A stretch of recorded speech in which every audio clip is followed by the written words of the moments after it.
Alright, Schlockmeister fans, this is a movie that just plain doesn't exist. Brian Ritchie of the Violent Femmes made a movie in the very early 90s. It's called Red Eyes. It was never released on DVD, and it was released very briefly on a VHS tape, only in local Milwaukee area video stores. I happen to be lucky enough to have a copy, which I put onto a DVD-R. You're not even going to find this movie on IMDb. It's that rare. And the filmmakers have pretty much said this movie doesn't exist, and it's never going to be it's never going to see the light of day again. So thankfully I got this onto a DVD-R. I don't know if it's worth it though, but let's watch it. Check it out.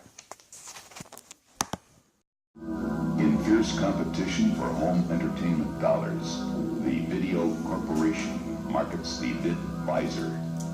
To ensure profits, a trance-inducing microchip, the motivator, is hidden inside the coin-operated device. The designers greatly underestimate the power of the hypnovision effect on the will of the American consumer, which has deteriorated through years of media bombardment.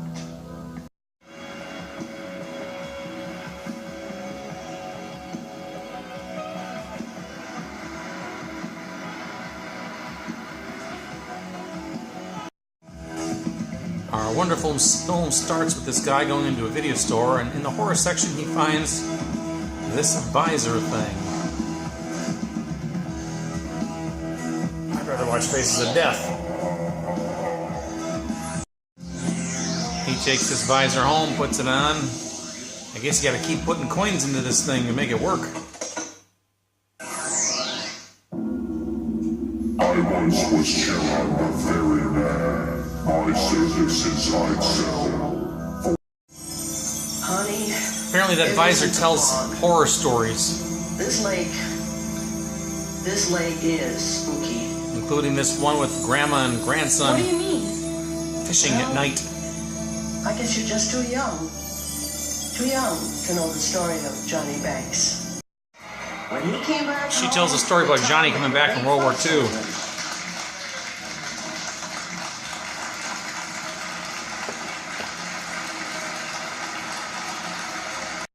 But instead, it crashed into the lake right here. Apparently he's a Japanese Down it bomber. went, and boy, everybody on board was killed.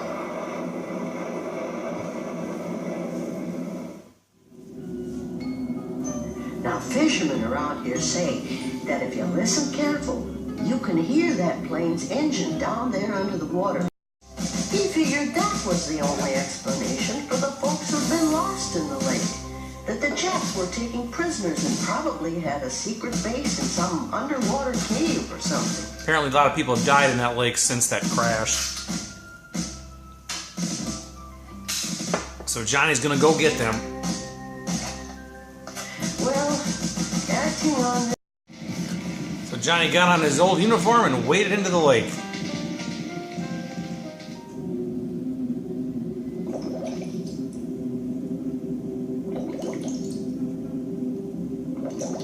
Never to be seen again. And as she finishes her story, oh my God, what the hell? that's a Japanese fighter.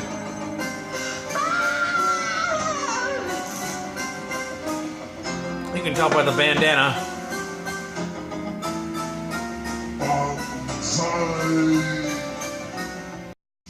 But not to worry. Here comes Johnny.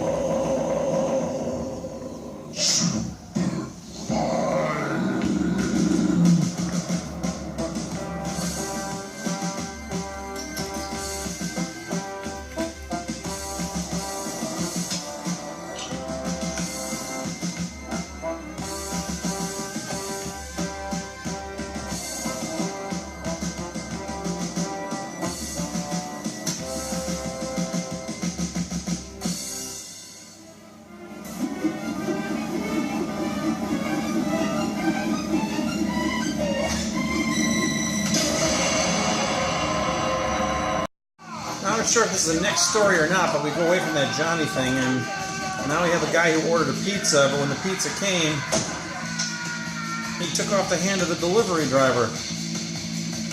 Kept the pizza.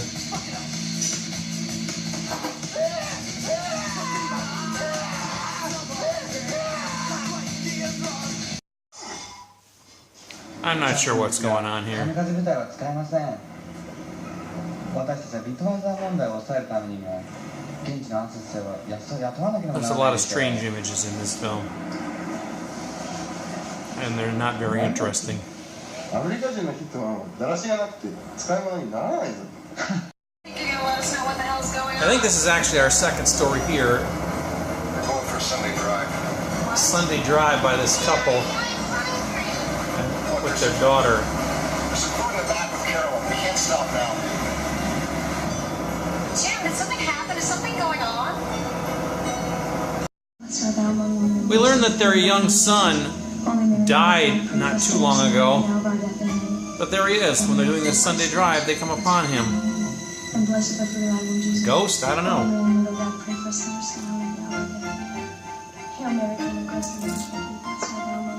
But he's going to get in and join them on their Sunday drive. Anyway, back to that guy who killed the delivery driver. He's ordered another pizza from the pizza barn. This is the guy who rented that visor. There's the hand.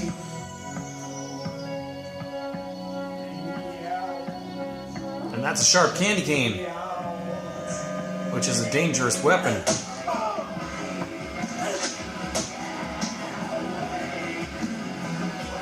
Killed the pizza delivery man. Kept the pizza. Missing person. Throughout this film, it's interspersed with interviews with local police authorities, but I don't know what they're talking about. That wasn't quite right because no one was actually dead. It's something about a movie theater and... Now, mind you, this was 1956 I don't know. before I came on. But what happened is they eventually handed the case over to a number of... This is a movie theater and there's a clown taking tickets. I don't get the symbolism. You're the palace?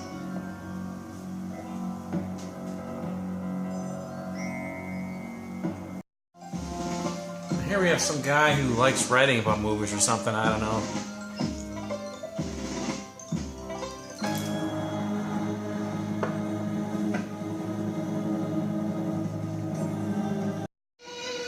And we have a guy playing guitar down by a waterfall. I believe this is Brian Ritchie from the Violent Femmes.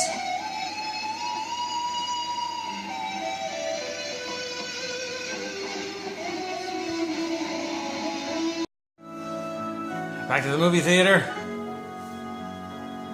Again, I have no idea what's going on here.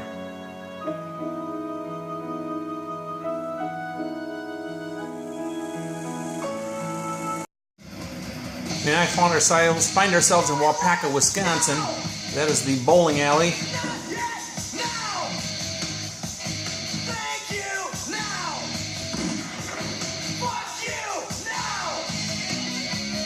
I believe we're in the third story of this anthology now, and it's called Spirits. This is a guy named Jake, and that's his girlfriend, whose name escapes me. Yeah, every day I drive you home, and you drive me to drink. Anyway, he appears to be drunk, I guess. He dropped off his girlfriend, and now there's this other little girl roller skating in the street.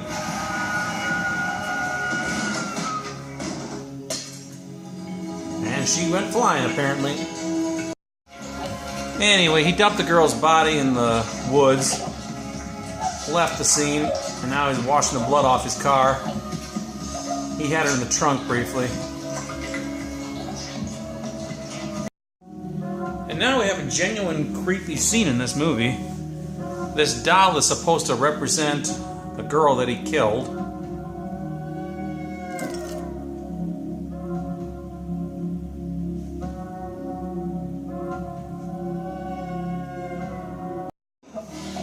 Anyway, I believe he chopped the doll up, but then the doll somehow comes to life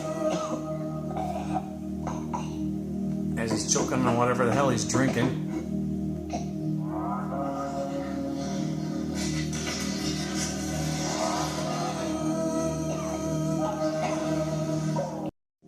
Hey baby, I'm here. And then his girlfriend came over. I guess she forgave Guess him. what? I swiped some booze from my mom and dad.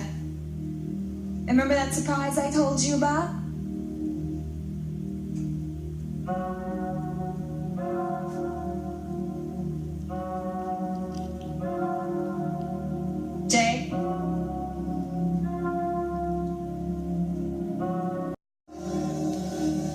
sees the doll, goes off to his room.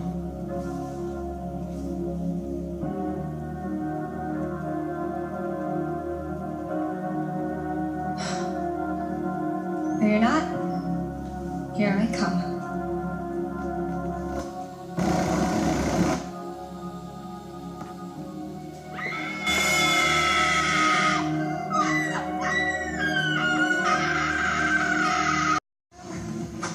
That's Brian Ritchie of the Violent Femmes again. Our film ends with a seemingly unrelated scene in which he's some sort of killer. He's back in the Wapaka bowling alley. And off comes the head. And that's a strike.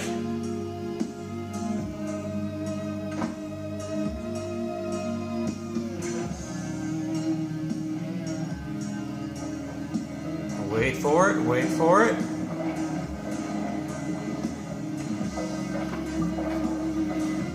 Oh yeah.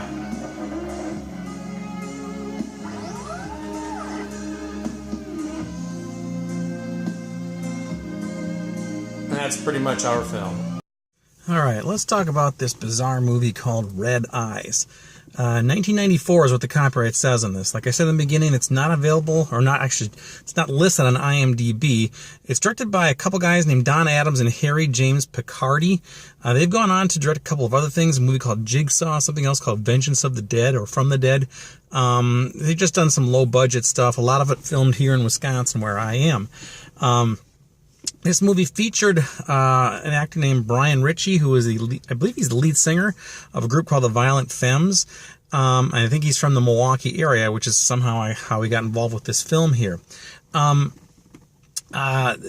fellow Schlockmeister Jeff worked at a video store in the area, and apparently the filmmakers went video store to video store peddling this movie in the early 90s or mid 90s and trying to get people places to buy it, which is how my friend's video store got it, which is how I ended up getting the VHS of it. It's not available on DVD, never has been. It was barely released on VHS. I would guess there's probably 100 of these tapes that existed at one point or another. I'm lucky to have one. I guess lucky, I'm not sure if that's the right word or not, but I put it onto a DVD-R now, so it'll last forever, right? Like I said, not on IMDb. It's an odd film. There's very, very little about it online, but if you look hard enough, you can find a couple of things.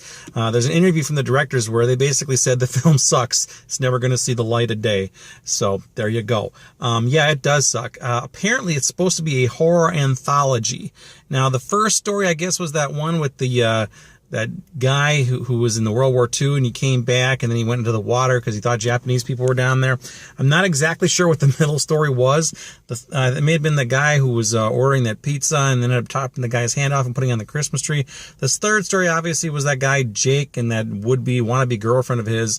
And I don't know, something happens, there's a doll, and then she finds him dead later on. I don't know. The film doesn't make any sense. They're supposed to be all tied together with this visor thing that this guy got the video store. This is what the plot says here. Brian Ritchie of Violent Femmes in the COMAKZ, a C-O-M-A-K-Z, a cyborg is the C-O-M-A-K-Z, a cyborg hitman created by the Video Corporation. The company's new product, the VidVisor, is a story-playing headset marketed to video stores to ensure profits. A microchip motivator forces viewers to keep feeding quarters into the coin-operated device, but a malfunction sends one punk running amok on a crime spree for a change. Will the COMAKZ pull the punk's plug before video violence becomes virtual reality? Red Eyes is an alternative rock video satire with makeup effects artists from Ghostbusters 2. There you go. I don't know. Film makes no sense. I did find somebody on Facebook who made a post on the, I think it was the Violent Femmes page, saying, "Can you give me a copy of Red Eyes?" I answered the guy, said, I don't think you're going to find one, but I'll give you a DVD-R if you want. And he wanted the original VHS. He offered to buy it from me. He was willing to pay top dollar for it. But I turned him down because my VHS tapes and my DVDs, my movies are just like my babies, right? So I can't get rid of it, even though they're horrible sometimes. So anyway, Red Eyes. Last time I looked, it was actually streaming on YouTube. So maybe it's still there. I don't know. But I can't even recommend watching it, though. It's bizarre. But anyway, if you've seen it, let me know. If you haven't, well, whatever. It's called Red Eyes, and I'm happy to have it, but oh boy. Check it out. Leave some comments down below. Red Eyes. Bye.